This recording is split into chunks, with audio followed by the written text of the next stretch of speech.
Hello बच्चों, कैसे हो? बढ़िया। आप बढ़िया तो मैं भी बढ़िया। तो देखो बच्चों, आज हमें क्या पढ़ाई करनी है। आज है हमारे पास यूपी बोर्ड का कक्षा 6 का विज्ञान। और आज हम पढ़ने जा रहे हैं इकाई नंबर 4। 3 चैप्टर हम कर चुके हैं और आज हमारे पास चैप्टर नंबर 4 है, जिसका नाम है पास पड़ोस में होने वाले परिवर्तन। तो पास पड़ोस में होने वाले परिवर्तन, ये चैप्टर हमें पढ़ना है और इस पूरे चैप्टर को हम एक ही लेक्चर में कंप्लीट करेंगे। और बहुत सारी इसमें हम ऐसी बातें डिस्कस करने वाले हैं जो आपको पूरे चैप्टर का निचोड़ मिल जाएगा, जिनसे पूरे चैप्टर का निचोड़ मिल जाएगा।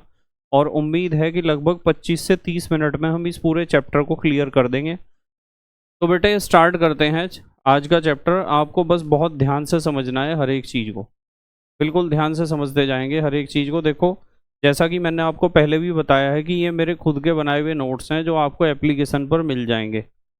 अब देखो, यहाँ हमें स्टार्ट करना है कक्षा 6 विज्ञान इकाई नंबर 4, जिसका नाम है पास पड़ोस में होने वाले परिवर्तन। तो सबसे पहले हमें पता होना चाहिए परिवर्तन किसे कहते हैं। परिवर्तन, वैसे तो आपको पता है परिवर्तन का मतलब क्या होता है, बदलाव। क्या होता है, बदलाव। तो किसी वस्तु की अवस्था, आकार, रंग, स्वाद एवं गंध तथा प्रकृति में निरंतर होने वाले बदलाव को परिवर्तन कहते हैं। तो या तो किसी वस्तु की अवस्था बदल रही हो, अवस्थाएं तो पता है आपको, ठोस द्रव गैस। या तो किसी वस्तु का आकार बदल रहा हो, वस्तु छोटी बड़ी हो रही हो। या फिर वस्तु का रंग बदल रहा हो, या वस्तु का स्वाद बदल रहा हो, या फिर वस्तु की गंध बदल रही हो, या फिर वस्तु की प्रकृति बदल रही हो। इनमें से यदि कोई भी चीज बदलती है तो बदलाव को ही हम क्या कहते हैं, परिवर्तन। क्या कहते हैं, परिवर्तन।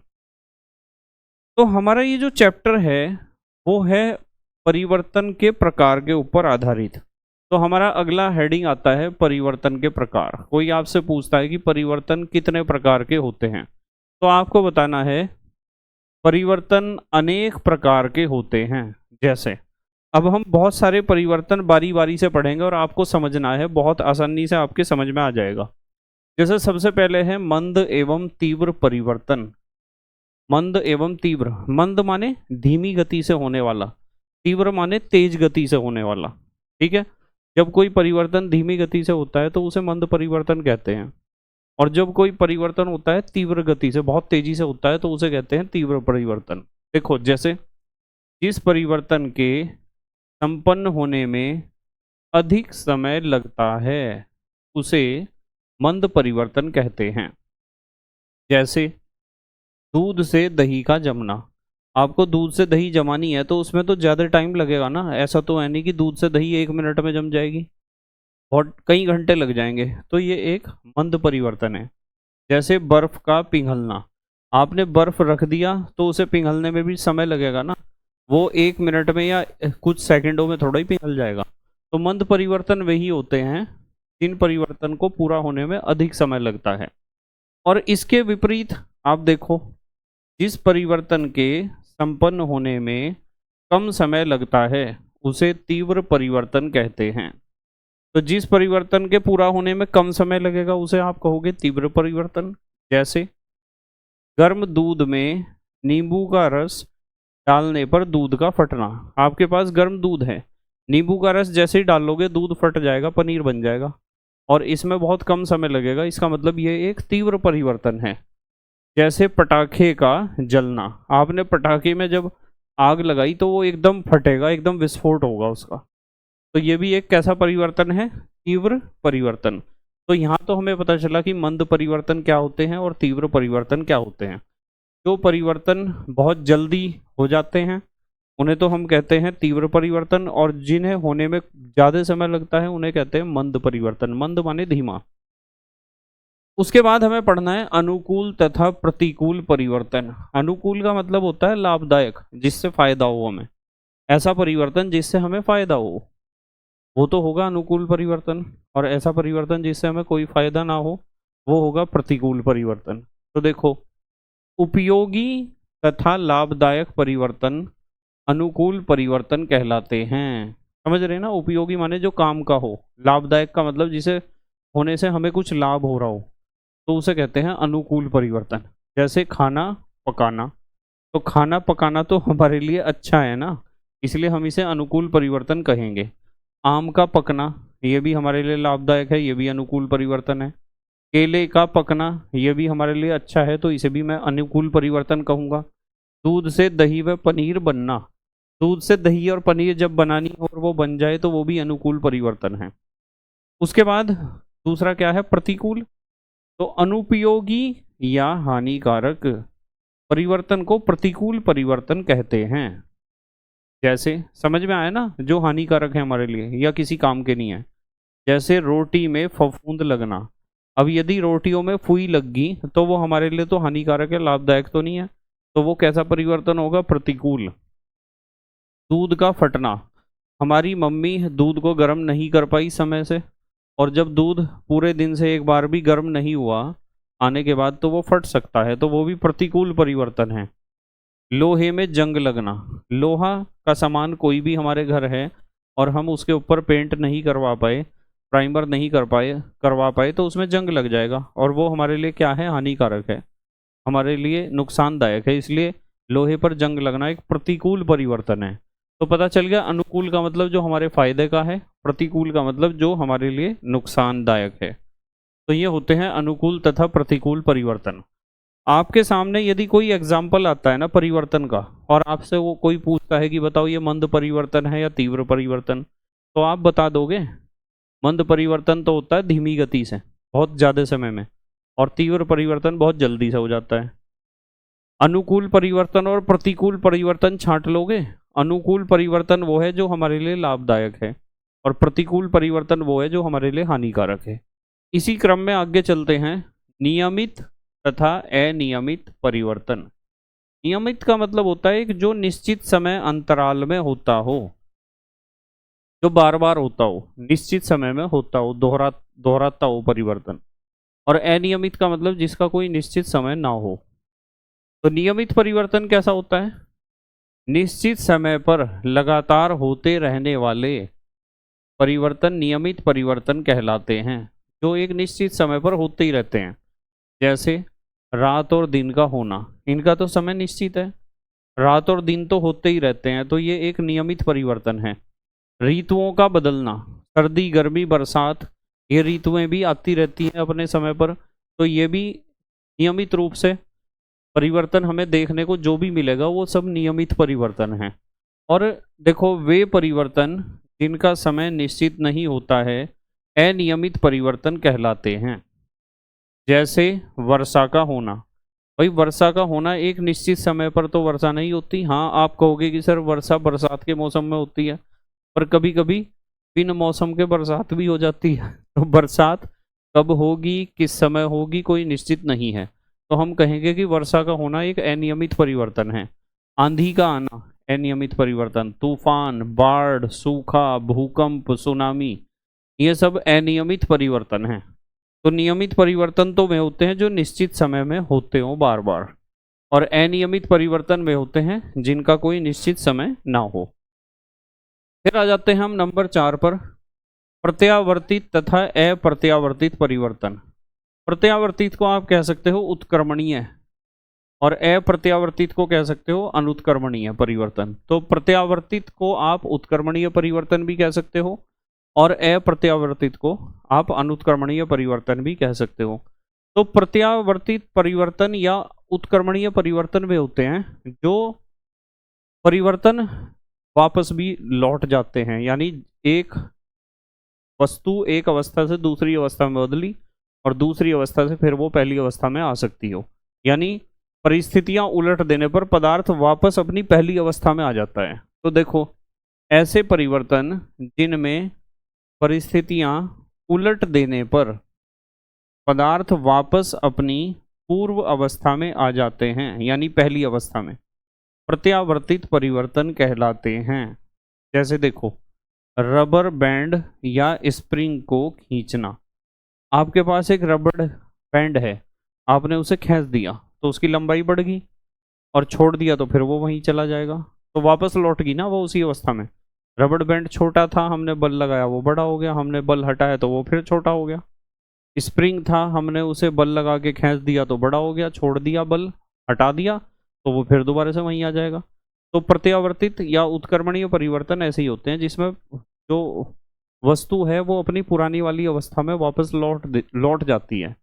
ठीक है, जैसे इन्होंने कहा रबड़ बैंड या स्प्रिंग को खींचना और खींचकर छोड़ देना।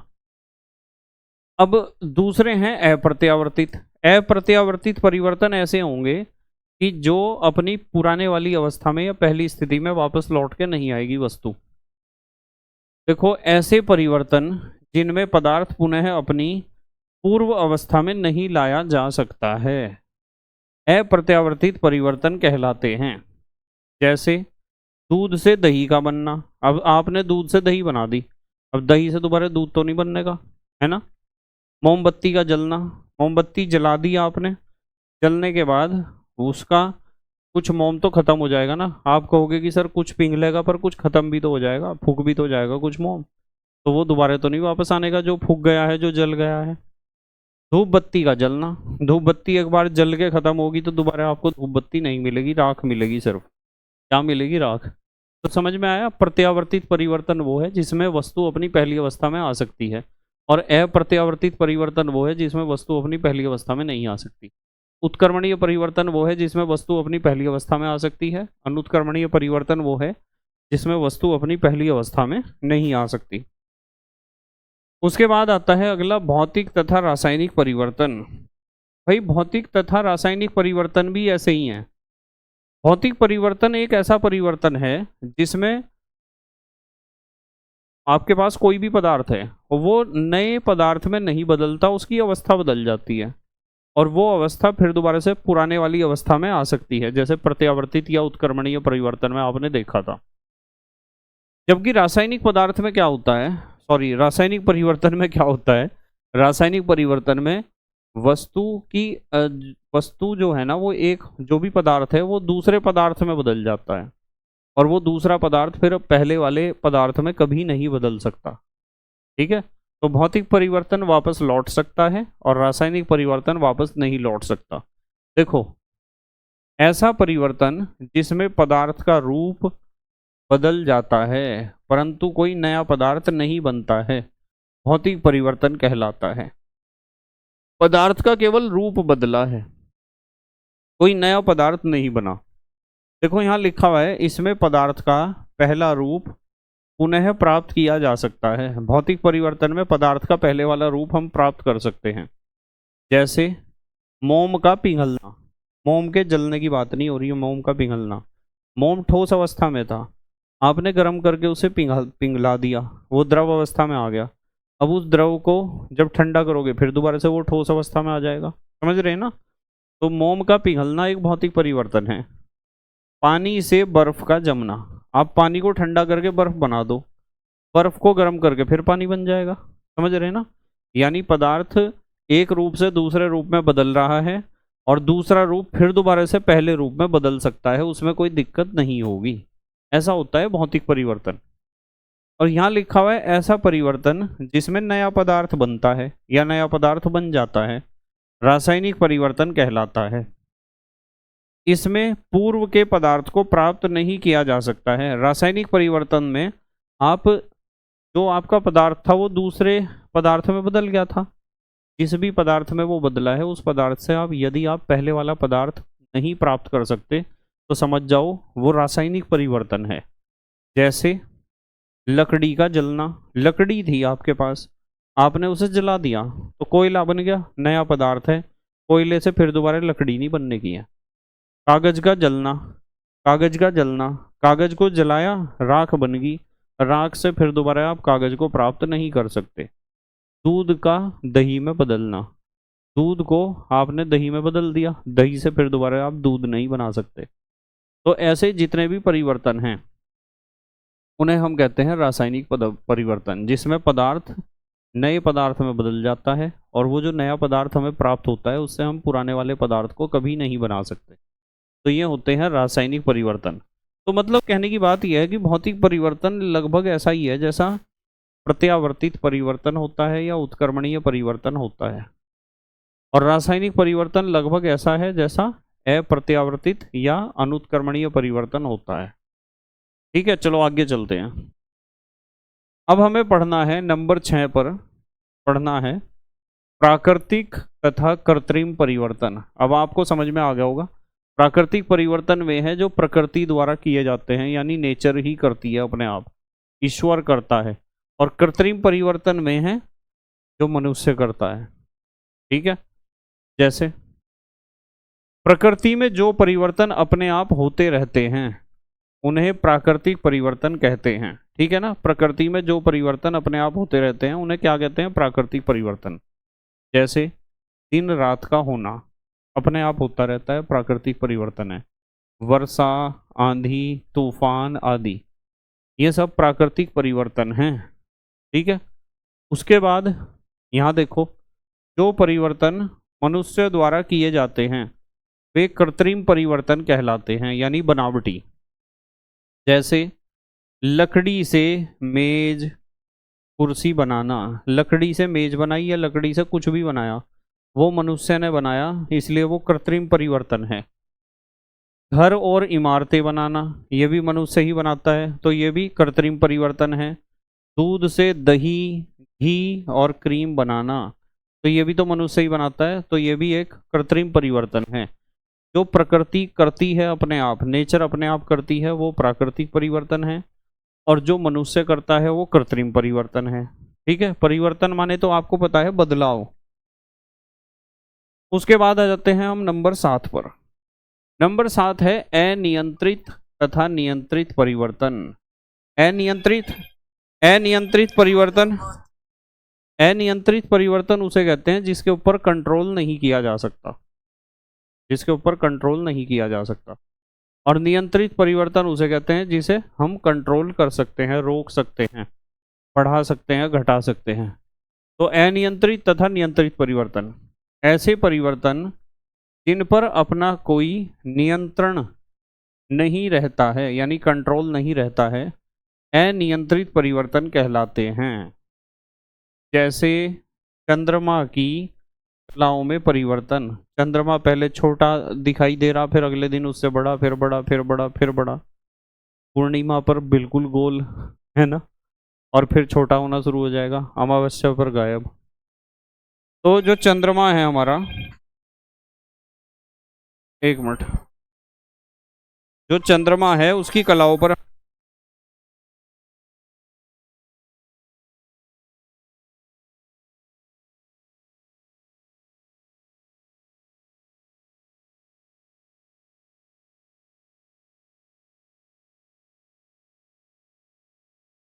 तो आपको पता चल गया। मतलब अनियंत्रित परिवर्तन वे परिवर्तन हैं जिनके ऊपर आप कंट्रोल नहीं कर सकते, नियंत्रण नहीं कर सकते। जैसे यहाँ लिखा है चंद्रमा की कलाओं में परिवर्तन, हम इसे कंट्रोल नहीं कर सकते। जैसे बादलों का आना, बादलों के आने पर हम कंट्रोल नहीं कर सकते। तो जिस भी परिवर्तन पर हम कंट्रोल नहीं कर सकते उसे हम कहते हैं अनियंत्रित परिवर्तन। जैसे आंधी आना, तूफान आना, ठीक है। और जिनके ऊपर हम नियंत्रण कंट्रोल कर सकते हैं वे क्या हो जाएंगे? नियंत्रित परिवर्तन। तो ऐसे परिवर्तन जिन पर अपना नियंत्रण रहता है नियंत्रित परिवर्तन कहलाते हैं। जैसे पंखे की गति को बदलना, आप पंखा कम करना चाहते हो, तेज करना चाहते हो, फुल स्पीड पर करना चाहते हो, बिल्कुल बंद करना चाहते हो, आपके कंट्रोल में है। यदि रेगुलेटर आपने लगवा रखा है अपने पंखे के स्विच के पास, है ना, तो वो नियंत्रित परिवर्तन हो जाएगा। जैसे साइकिल की गति को कम या अधिक करना, वो भी आपके कंट्रोल में है। साइकिल की गति को कम या अधिक आप कर सकते हो, आपके कंट्रोल में है। ठीक है, उसके बाद आते हैं जटिल परिवर्तन। जटिल कहते हैं मुश्किल को, मुश्किल, कठिन।